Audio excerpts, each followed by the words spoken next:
Well, thanks everybody for coming. I'm Dave Geschke. I had this idea to do a speaker series years ago, and just never did it. And then finally just set a date and said, I'm going to do it. So I appreciate it. My goal was to get 5 people over my wife and 2 assistants from work. And there's 1, 2, 3, 4, 5, 6, 7, 8. So I feel pretty successful. So thank you. And some of you maybe have seen me speak, some of you haven't. But today's going to be an introduction. It's all the speaker series is chapters in the book Feed Your Angel, which I plan on publishing this year. That is something that I've been talking about for years. I'm going to write this book named Feed Your Angel, and I'm going to do it this year. And I just got sick of saying, someday I'll get to this. And so today I'm going to tell you a little bit about my story, why I'm writing a book called Feed Your Angel, the power of will, and we'll go from there. So that's Doug Rafflick. He's my videographer for this. It'll be on YouTube and my website. So hopefully I'll get 8 more hits there. There was once a businessman who was sitting by the beach in a small Brazilian village. And as he sat, he saw a Brazilian fisherman rowing a small boat towards the shore, having caught quite a few fish. The businessman was impressed and asked the fisherman, "How long does it take you to catch so many fish?" The fisherman replied, "Only a short while." "Then why don't you stay longer and catch even more?" The businessman was astonished. "This is enough to feed my whole family," the fisherman said. The businessman then asked, "So what do you do for the rest of the day?" The fisherman replied, "Well, I usually wake up early in the morning, I go out to sea, I catch a few fish, then I go back and play with my kids. In the afternoon, I take a nap with my wife, and when evening comes, I join my buddies in the village for a drink, we play guitar, we sing, and we dance throughout the night." The businessman offered a suggestion to the fisherman. "I have a PhD in business management. I could help you become a more successful person. From now on, you should spend more time at sea and try to catch as many fish as possible.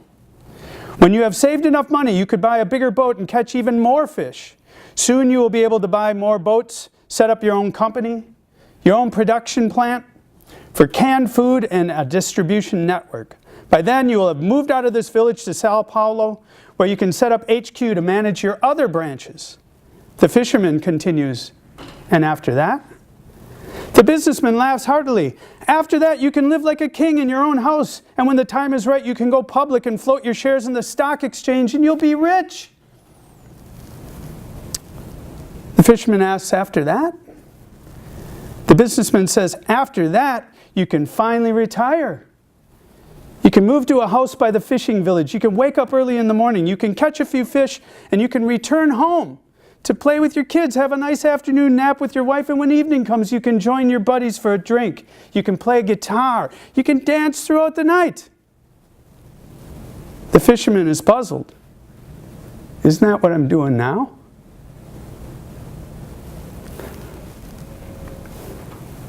The moral of the story is, know what really matters in life, and you may find that it's already closer than you think. So what is important in your life? What really matters to you? Each one of us will answer that differently. Do you even know what matters to you? Many people don't. They've lost touch with their passions or never clearly defined them. Ask yourself, what is the most important thing to me? You might draw a blank. And you can't hit a target you never hung on the wall.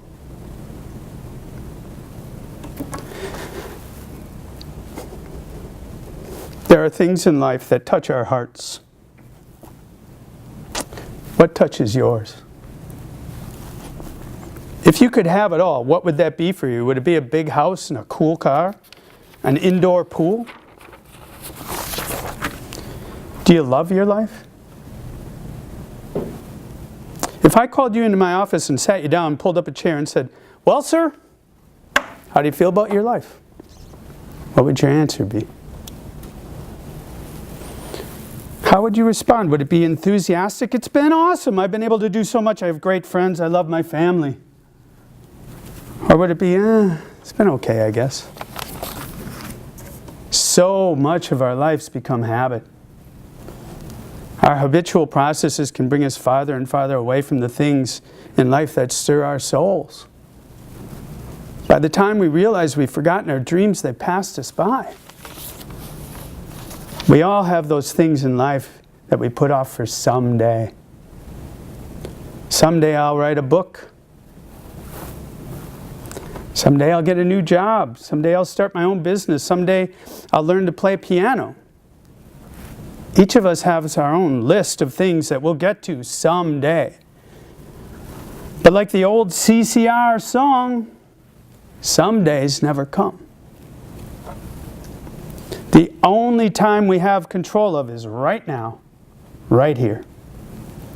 Right this second. Now. And it's gone. Yesterday's a memory. Tomorrow's promised to nobody. Someday is today. Right now, right this second.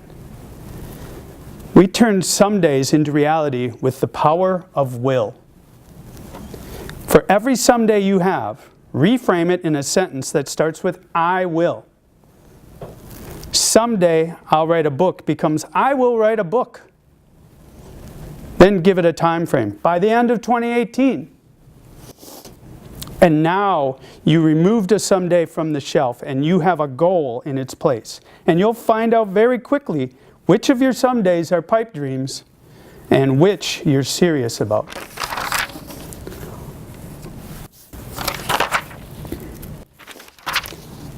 Once you have an "I will" statement in place, how does that feel?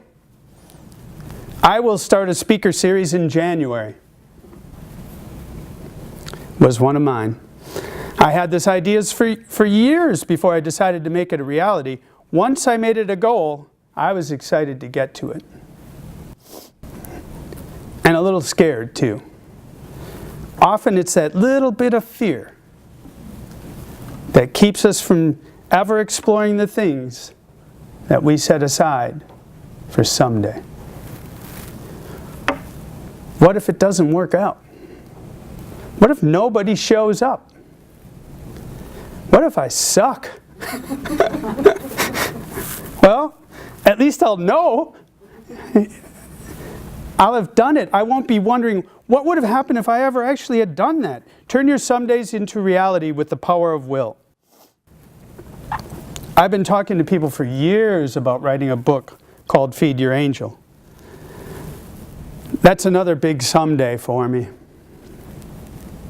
These talks are meant to coincide with the chapters that will be in that book. I felt that if I could give talks on some of the topics I'll be addressing in the book, I could get a first-hand look at how people would respond to the messages. It would help me clarify my writing. Writing is a funny thing sometimes. It's hard to gauge how people will respond until you actually publish something and it's out there. But giving a speech, you can kind of feel it. You know if people are listening or if the message resonates. A second someday I've pulled off my shelf is Feed Your Angel. I will have that book published by the end of this year. Along with a second book called Looking Out My Back Window, which I plan to publish annually as a collection of the past 52 weeks of blogs from my website. The Feed Your Angel concept comes from talks I originally started giving at treatment centers to recovering alcoholics and drug addicts.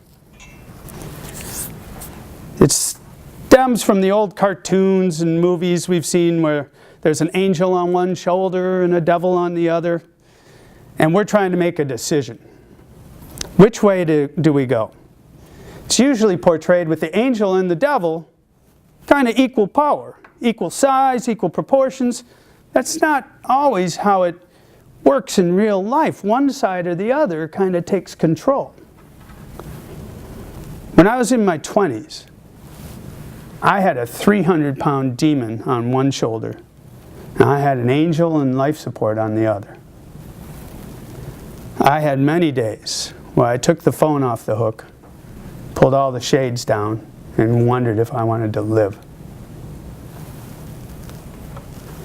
My obsession with drugs and alcohol almost killed me many times over. I started using them when I was 14 years old. 1974. Pot, acid, speed, downers, anything I could get. It's 18 drinking age back then. It was easier for me to get pot, acid, downers. I mean, you could get that at school. I also started playing bass guitar in 1974, and I was a musician most of my life. So from 74 to 77, my house was the party house. My parents would let us jam in the basement. I don't know how they put up with it. I mean, we're smoking pot down there. You open the door, it's like, woo! You know, and there's drums and guitars and, Jesus. I mean, we were loud. They just, yeah, whatever. So our house was a favorite for many kids in high school. I did well in school, and in 3 years, basically was done with high school. My senior year of high school, I did some classes in the morning and started college in the afternoon. And so from 77 to 79, I went to college. It was UW Oshkosh. I'm from Oshkosh. UW Oshkosh, late 70s, party school. I mean, bars everywhere. So I just didn't even care about school. I had a music major with a business minor, but I was majoring in alcohol. I mean, I was shit-faced all the time. And I could just get through school anyway, because I was just a decent student. And then, you know, after high school, I kind of stopped smoking pot and taking acid. I mean, you know, that whole hippie kind of cool, Deep Purple, Black Sabbath thing was kind of ending, and disco was coming in, and I don't know. So it was alcohol and Coke. Oh man, alcohol and Coke. Wow. I don't know if any of you have done alcohol and Coke for a few days in a row, but I'll tell you, when you come down from that, you really start questioning if you want to live. You suck from the bottle at first, and it's fun. It's fun. Alcohol and drugs are fun at first, until they start sucking the life back out of you. And in 1979, I got my first drunk driving charge. Back then, I had this rule. They had just come out with right on red, you know, right turn on red. I'm like, this is awesome, right turn on red. After 2 a.m., I had my own rule. Left on red. Left on red after 2 a.m. And I used to do that all the time. I'd be in my, I think I had a 69 Cutlass. Be like, left on red after 2 a.m. and just burn out, you know. And one day I'd, left on red after 2 a.m. It's winter, my windows are all fogged up, right in front of a cop. We're going to George Webb's too. Yeah. So, cop pulls me over, throws me in jail, .29. And you know, this was how it was back then. He pulls me over. My buddy is just as hammered as I am. And he's like, you're going to have to drive his car home. And he's going, I'm just as drunk as him. You know, and they let him drive. They let him pick me up later that day. We went to George Webb's that night. That's how it was in 1979. Different than now. So anyway, first drunk driving, 1979. Then I dropped out of school, because I didn't really want to go to school anyway. Back then, you could be the bass player in a rock band. You could play 6-night rock clubs all over the Midwest. It was awesome. You get free drinks. Everyone wants to turn the band on. Coke, whatever, drugs available, women. And then all the other, like if you have an obsession, if If you're good at being obsessed with something, you're good at being obsessed not just with drugs and alcohol, you're obsessed with everything you do. You know, so all these other obsessions start feeding their way in there, you know, like whatever it is, food, sex. So you get shit-faced, you have sex with somebody you don't know. The next morning you wake up, both of you are looking at each other going, holy crap, what the hell did we do? And you just, want to get the hell out of there, and you got a hole where your heart used to be. And you need to fill it with something, so you just start eating like crazy because, man, and you just don't know love. So I'll fast forward a little bit. And here's what my life was like in 1988. I was living with a woman, we'd been together for 3 years. Never faithful to any woman while I drank. Didn't even cross my mind. Didn't have really a lot of moral standards. Was an agnostic. So I was in a band with 3 other out-of-control alcoholics. Not just that, but I mean, we were coke. The band was called the Poodles. Here's what that band was like. We're playing Racine one night. Had a nice big stage. And over in the corner was a disco booth. And up in the corner was one of the mirrors, those concave mirrors, so you can kind of see, And we're playing, while we're playing, the keyboard player stops playing. And I'm like, so I'm looking, he's back there by his amp, looks like he's having trouble, that kind of stuff happens when you're in a band, the amp just stops. But he's got lines of coke on the thing his amp is on, and he's snorting coke behind his amp during the gig when he's supposed to be playing. And the mirror is showing it to everyone in the crowd, So it was interesting. That's just the way that band was. So like when we went to a gig, we tried to keep one of us sort of sober. We had 4 of us in the band, and we're all driving. Holy shit, man, I drove many times, hundreds of times, absolutely plastered.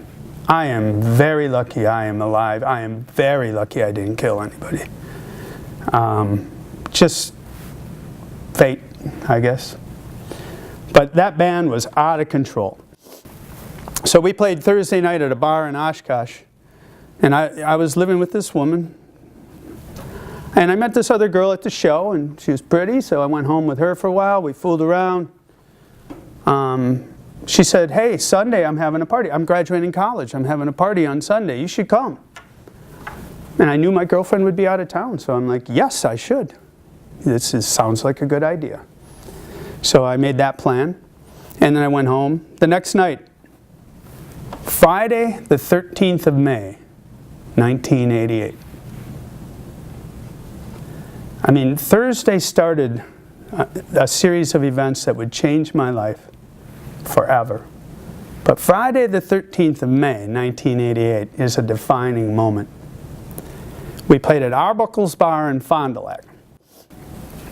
I don't think Arbuckle's is Arbuckle's anymore, but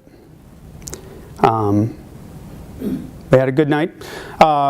We got done, the bar owner said, hey, play 4 more songs, I will give you $20 more, and I'll put a bottle of Jägermeister on the bar, and you just drink as much as you want while you're loading up.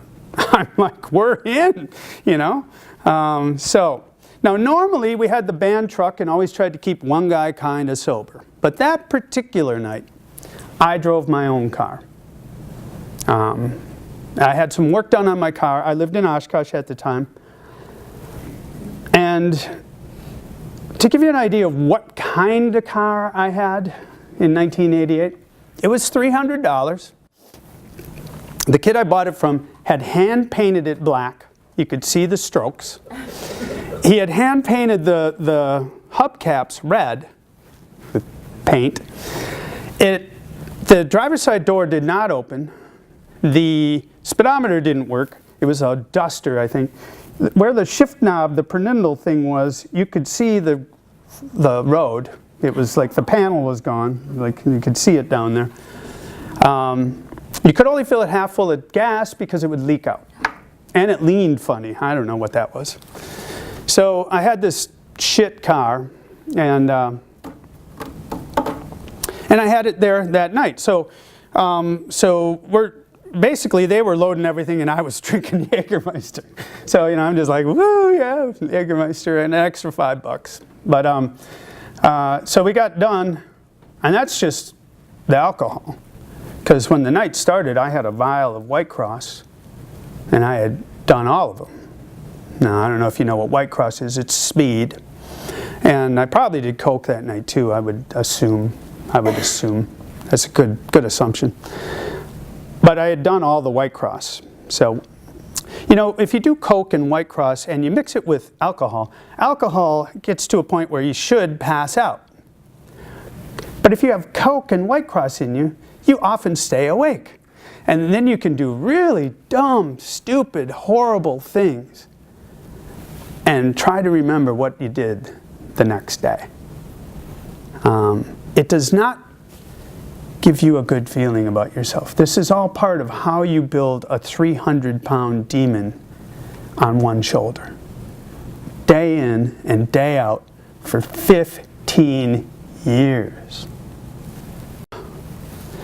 So anyway, I'm going out to my car and I'm thinking, oh man, I am hammered. And if I was thinking I was hammered, I was hammered. So I'm like, I am gonna, and the cops are out on Fond du Lac, bar time. They're out, I knew it. So I'm thinking to myself, I'm just gonna sleep here in my car, and then I will kind of wake up and go home later, because I knew I didn't have a speedometer and whatever. And I couldn't go to sleep. I had too much speed in me. I'm like, I'll just take it easy. So I get on Main Street, I'm driving down Main Street, taking it easy. Found out later I was going 40 miles an hour. Anyway, speed limit's 25. Driving down Main Street. And if you know Fond du Lac and Oshkosh, you go down Main Street and you have to make a left by the statue on Lakeside Park to get to 45 if you want to take 45 back to Oshkosh. There's that nice statue at the end of Main Street. And if you're shit-faced and you're driving down Main Street and you go, well, was that my exit? And the car starts to veer, you will hit the curb by that statue and total your car out going 40 miles an hour with a cop right behind you ready to bust you for speeding down Main Street in the first place. That's what happened to me. So I hit the curb, 2 flat tires. The car, I got it over to the side of the road somehow, I don't know, and then, and I slid over to get out because, the driver's side door didn't work. And I just got out of the car and I was just like, I remember just going, I'm not walking, no, I'm so far over, just throw me in the car. And they did. Threw me in the car, threw me in jail. I'm a financial advisor in Beaver Dam here. That's what I do for a living now. I am really lucky that when they found that vial where the White Cross was, there was nothing. Because they could have busted me for something that would have made me not a financial advisor. Just lucky. They threw me in jail. They did not let my friend come bail me out. The next morning, the girlfriend I was living with for 3 years came and bailed me out, and she was very excited to see me. She was not happy at all. Totaled car, and just, I'm a mess. And I wasn't very excited to see her either. But, so she bails me out. And, I had to go to a gig that night, so the guys came and picked me up. We played in Montello. The next morning, by the time I woke up, she was gone to whatever thing she was going to. I had a party to go to from Thursday night. Sunday was the graduation party. So I go see the girl from Thursday, right? and she's got this party, and she's busy. She's got stuff going on, and there's food and drinks. And so I don't know, I start talking to this other girl who I knew from the band. And we're getting along good, so I'm like, let's get out of here. So I did. I left with her. Went back to her house for a few days. Just stayed there till like Tuesday. And then I decided I was going to live with her from now on. So I went home and I told my 3-year girlfriend that we're done and I'm going to go live with this other woman who she knew from the band. Said, you know, Kelly, yeah, I'm going to go live with her now. And so the girl's name was Linda that I broke up with. Linda had a temper. You know, she's hitting me and whatever. And it was not good. It was not good. I mean, I brought it on myself. So I moved in with Kelly, and when you get a drunk driving, now that was my second drunk driving, but the first one was off my record. So in '79, when I got my drunk driving, back then they just sent you to like driver's ed. You know, you had to go to like this little new driver's ed class and learn that, you know, the stuff you learned in high school, and as long as you did that, you got your license back, and we called it dum-dum school. So when I had the second drunk driving in 1988, I was telling Kelly, hey, I'll just lie my way through it. I got to go through dum-dum school. I'll get my license back. And she said, if you have to lie your way through it, maybe you have a problem with alcohol. Well, first of all, nobody talked to me like that back then. I'm not a big guy. Well, I'm kind of a little guy, actually, and I was even smaller back then. But I had walls built up, and I had an intimidating demeanor. And you didn't say stuff like that to me. Maybe you could have, but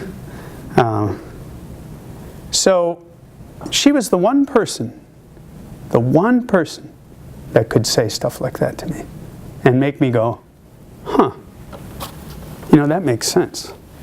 I had a lot of respect for her. And so when I went to the assessment, I was a little more honest than I would have been had I not had that planted in my head. So, I mean, I wasn't ready to really be honest, but I was kind of honest. I was honester than I would have been. And so the guy's talking to me, you know, do you ever black out? Shit, yeah, every night, you know. And so he goes, well, at the end, he says, you know, normally we send people to dum-dum school. You've already been to dum-dum school back in 1979. And I think, you know, your problem might be a little worse than that, so I'm going to send you to this other class called the Personal Inventory Program, where we look at whether you're an alcoholic or not. And I'm like, what? What? You know, I didn't know there was some other class. Wait a minute. You know, I thought this was all, heck. So I go to the Personal Inventory Program. It's 10 court-ordered guys. None of them are ready to look at whether they have an alcohol problem or not. You're not supposed to drink through the whole thing. They're coming drunk to the meeting, you know? I mean, it's just like, these guys are so negative. And I was at a point where I was kind of ready to start looking at it. And Kelly was kind of, you know, had a little bug in my ear. Yeah, maybe you should just be honest. So the counselor, his name was Mike, was the perfect counselor for me. I mean, he was just awesome. And I had, my big problem was, I thought AA took an addiction to alcohol, made it an addiction to God. Because all those God steps in AA. And so there's a, you know, I stayed afterwards and talked to him about, you know, because I really was never brought up with any religious background. My parents didn't take me to church. I wasn't Christian. I wasn't anything. I was agnostic. I'm like, I don't know. Maybe there's a God. Maybe there isn't. I don't know. And maybe it's like it is in the Bible. Maybe it's not. Maybe there's no God at all. And so he started showing me the chapter to the agnostic, and you know, and I stayed after class a lot and talked to him, and I was really at a point where I was thinking I might be beginning stage as alcoholic. And at the end of the personal inventory program, there's a thing called a one-to-one. You do a one-to-one with the counselor. So he said, Dave, when you set up, and you had to do whatever he said to get your stupid license back too. So he set up the one-to-one. He said, I want you to bring Kelly. I said, well, it's not a one-to-one if I bring Kelly, but okay. So I brought Kelly. I'm not sure why I was bringing Kelly, but I bring Kelly. And so we sit down, and there is a thing called the Jellinek chart. Now, anyone familiar with the Jellinek chart? The Jellinek chart of alcoholism. It goes like this. And it's got lines in it. And it's got kind of beginning, middle, late stages of alcoholism. It's something we studied in the personal inventory program. He said, I'm going to take the Jellinek chart, I'm going to take this highlighter, and I'm going to highlight every single thing that highlights that applies to you, and we're going to find out where you are on this chart. And Kelly's here to make sure you're not lying to me. I said, okay. Problems with work, problems with money, problems with family, problems with kids. I'm like, I don't have kids. Problems with, I know there was at least 2 of them where I went, no, I don't. And she's like, oh yeah, you're blah, blah, blah, blah. And, so he highlighted it. And she was ratting me out. So when he got to the end, everything, except the kid one, was highlighted.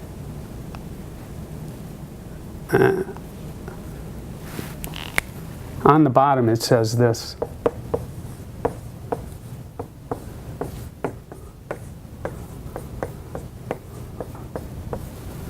Chronic alcoholic. And when I tell this story, I feel it. Because the room got small.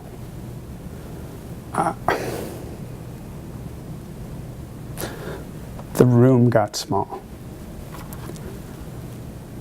I was really good at talking my way out of it. I should have had my ass kicked so many times when I drank. I had the ability to walk up to the biggest guy in the bar and tell him the one thing he didn't want to hear when I was drinking. I was just that wise-ass, drunk kind of dude. And I don't know why, but I didn't get in like any fights. I could just usually talk my way out of it. But I talked my way into this. He said, there it is, Dave, in black and white. What are you going to do about it? And I'm like, He's like, I recommend treatment starting tomorrow. I'll go get your counselor. I'll be right back. He left the room. I look at Kelly. I'm like, please get me out of this. She's like, well, I think this is going to be a good idea, David, blah, blah, blah. And I'm like, oh, God, you're on his side. So he walks back in with a woman named Dee Dee Cummings. And my life changed forever. He said, this is Dee Dee. She's going to be your counselor. I recommend starting treatment tomorrow. I did outpatient treatment for 2 months. I had all these plans going into November 1st, 1988, because that was November 1st, 1988. I've been clean ever since. It's over 29 years now. I had all these plans, though, in my head. I'm like, okay, I'm an alcoholic. Okay, all right, but I can still do drugs. I can snort coke, and I can drink near beer, and I'll be okay. I can do downers and stuff. I can, but I'm an alcoholic. I'll just quit alcohol. I had my plan B was, first day, she said, all mood-altering substances are equal, and there's no near beer. First day. Plan B was out the window. She's like, anything mood-altering is the same, and the near beer keeps the habit. You're one step closer. So that was gone. And within 2 weeks, I'm very lucky because I lost all my desire to use. I just lost it. I mean, that was bottom for me. And I know that the darkest times in our lives set us up for our greatest triumphs. I had to take a look at what my morals were. You know, there was just things that I was out of sync with. I never felt right eating meat. I never was a hunter. I never liked just shooting birds for the heck of it. You know, like some of the neighborhood kids would get a pellet gun and just shoot things. I didn't like it. I never felt right because I wouldn't go kill something, and but I didn't love myself enough to be a vegetarian. So a month after I quit drinking, I quit eating meat. Because I had to start living from some moral standard. I'm not telling you to quit eating meat, I'm just telling you this is something I had to do. And I had to find God. And I'm also not telling you have to find God. But I'm telling you that when I tell you the rest of this story, there was something guiding some of this stuff. Because what happened from there was I was still playing in a band. That's how I made a living. And I was playing in a band with 3 out-of-control alcoholic, you know, I mean, those guys didn't stop, right? And I was the guy who did the talking on stage. So, you know, one week it's, hey, bring me some shots, let's party. And the dressing room is worse than the bar because there's Coke in the dressing room. And I mean, there's no safe place in this band. And every place we went in Wisconsin knew me as a party person. So the first club we played, the week I quit drinking, Friday night, we go to Manitowoc, 3 shots of Jack Daniels get brought up while I'm on stage. And when I go up to talk, what do I say? I mean, when I walked up to the mic the first time, I'm like, well, welcome to the Washington Street Station. We're the Poodles, you know. Enjoy the veal. There's not even any veal. Anyway, so it was just very awkward. The other guys had to start talking. I couldn't go into the dressing room, and then I bring in these shots back to the people who bought the shots for me, and I'm like, hey, you know, I really appreciate it, but I don't drink anymore. And they're like, yeah, you don't drink anymore. I'm like, no, I quit. And that was the end of that friendship. In every city in Wisconsin. And I found out that I had a lot of acquaintances and not very many friends. Because without alcohol, and you know, those people couldn't hang with me without alcohol because they'd have to look at their own issues. So I had to get out of that. I had to get out of the band business. I couldn't be in bars like that. So a friend of mine said, you'd be really good at sales. You should get into sales. So I went and started applying for sales jobs. They said, what's your history? I said, I was a bass player in a rock band for 11 years. And they said, nope. Hit the road. Not even a car dealership would hire me. You know? I mean, I'm like, huh. So I'm in a parking lot one day, and I run into a friend of mine from school, and we start talking. I'm like, I'm looking for a sales job. He's like, well, I run this office right here. Electrolux vacuum cleaners. I'll hire you. I'm like, what, door-to-door vacuum cleaner sales? He's like, yeah. I'm like, all right. So I did it. October 1990, took the job, sold 35 vacuum cleaners my first month, made $8,000 with my bonus that month. 1990, big money. The year prior with the band, $8,000. The entire year. I made in 1 month what I made the entire year. And I said, bye band, I'm going to do this now. And so I took 2 years off from playing in bands because I had to get out of the bar business. And I became one of the top salespeople with Electrolux in the country. Top 2% of the sales force nationwide. From our darkest times come our greatest triumphs, right? So Kelly and I get married. The girl that I left the party, we get married. And for whatever reason, Kelly is a straight A student. It's smart. She's just, by the way, Kelly followed me in to treat me because once I got sober, she was hiding alcohol, and she was, my problem was worse than hers, but all of a sudden she became clean. And we were like the poster children of the recovering communities, because everyone thought that is the perfect relationship. You guys are so much alike. You like politics, you're A personalities, yes, we were the exact same person. One of us was unnecessary. We were doomed. We were doomed. So she wanted to teach in inner city Milwaukee. I have no desire to ever go to the city of Milwaukee to live. So she gets out of school, 4-point grade average, gets hired in the inner city Milwaukee because they're even asking her, why do you want to come here? And she's like, well, they have a hard time getting good teachers, and so I'm going there. So we have to live in Milwaukee. So we moved to the east side of Milwaukee. I'm working for Electrolux. And in the little period of time we lived there, do a repair on a vacuum cleaner and put a sticker on it with my name on it in 1991. Now I'm there for about 2 months before Kelly and I break up. And I move back to Oshkosh. And in that 2 months, I put a sticker on a vacuum cleaner.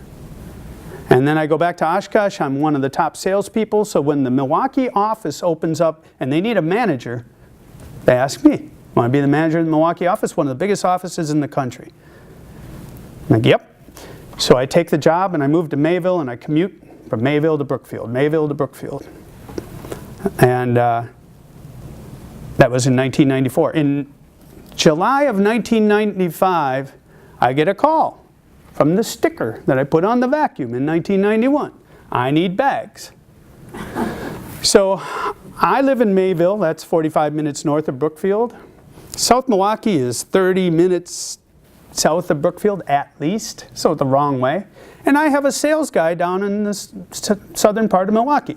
So I'm the manager, I'm really not supposed to do sales calls, so I give it to him. I'm like, hey, here's a bag call in South Milwaukee. I think she's got an older machine. We make money by selling new machines, so I'm like, you want it? And he's kind of hemming and hawing. He's like, it's South Milwaukee, kind of. And I'm like, well, screw you. I'm just taking it. I'm going to sell her a new vacuum cleaner. I'm rubbing it in your face tomorrow, too. So I take it and I go down. Now I remember from 1991 when I did this repair, there was a woman and a guy and a bunch of kids. And they were in an apartment. But now I go and it's a new address and it's a house. And I go in and I'm doing the service check on the vacuum, and the woman had just lost her mom, and I had lost my dad not that long prior to that. And this woman is kind of awesome. And I'm wondering, like, where's the guy stuff? Because there's pictures of the woman and her kids, and there's no heads on the wall, and there's no guy anywhere. So I'm like, I think the guy is gone. I think there's no guy, which is like, because at this point I'm thinking, I should be the guy.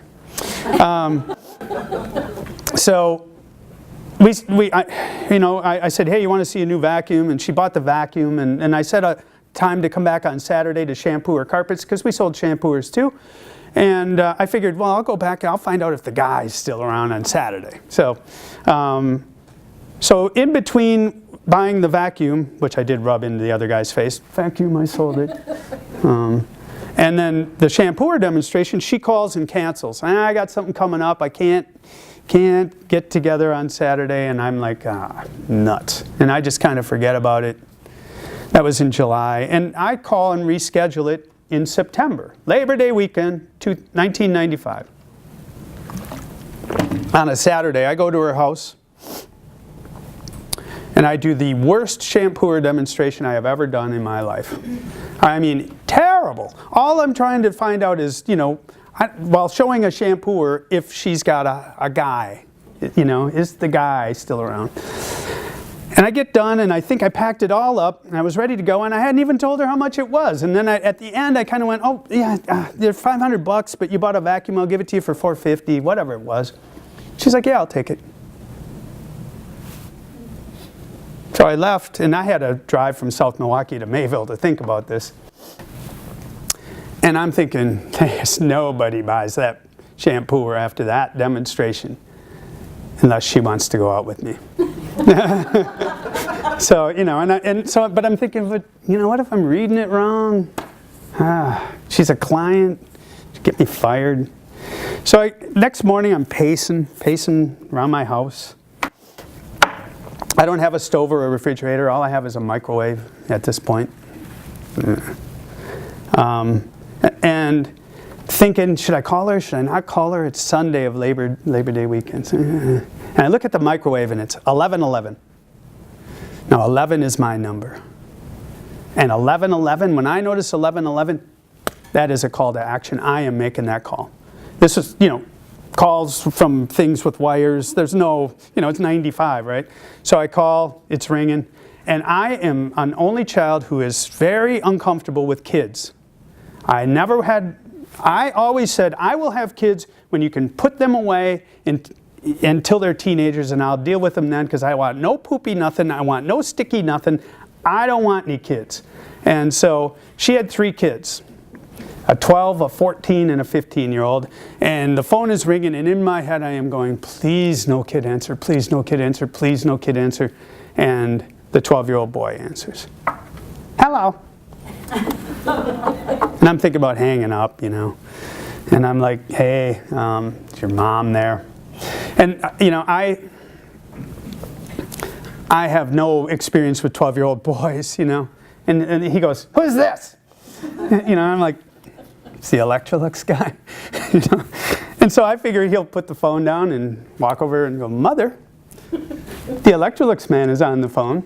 But a 12-year-old boy doesn't do that. The 12-year-old boy goes, Mom, the Electrolux guy's on the phone. You know, and right into the phone, and I'm all red, and the 11s have failed me.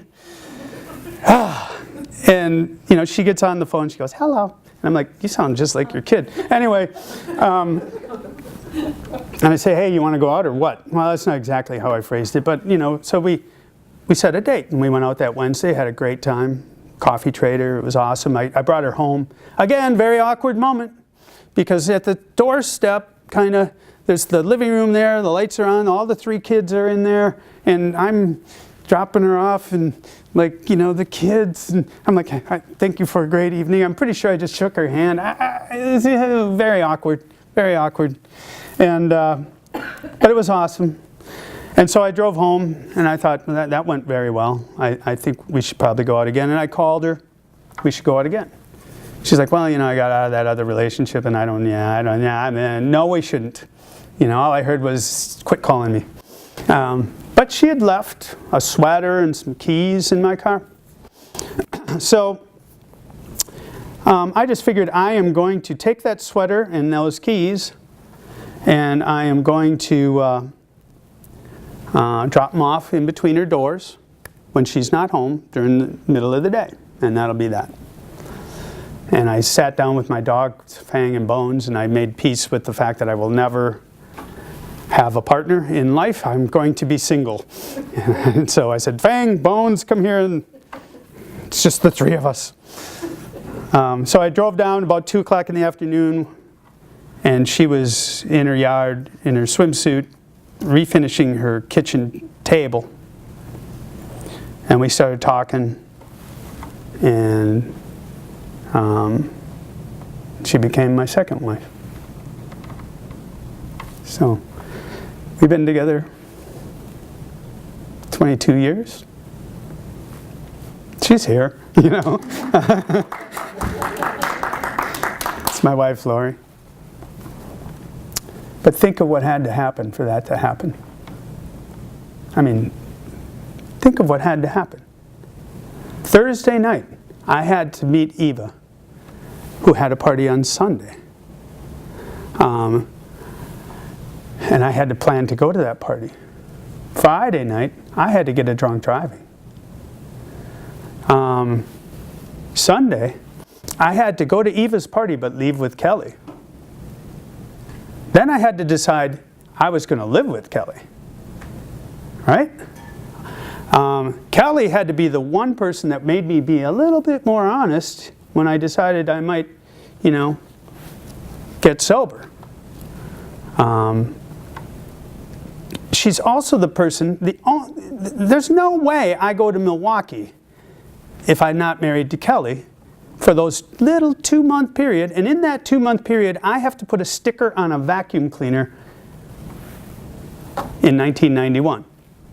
Then I moved back to Oshkosh for 4 years, and I come back as the manager of the Milwaukee office, and I get a call from the sticker I put on in 1991, and I'm handing it to a salesperson who doesn't take it. I take it. I go there. She cancels the shampooer appointment. I call and set another one up.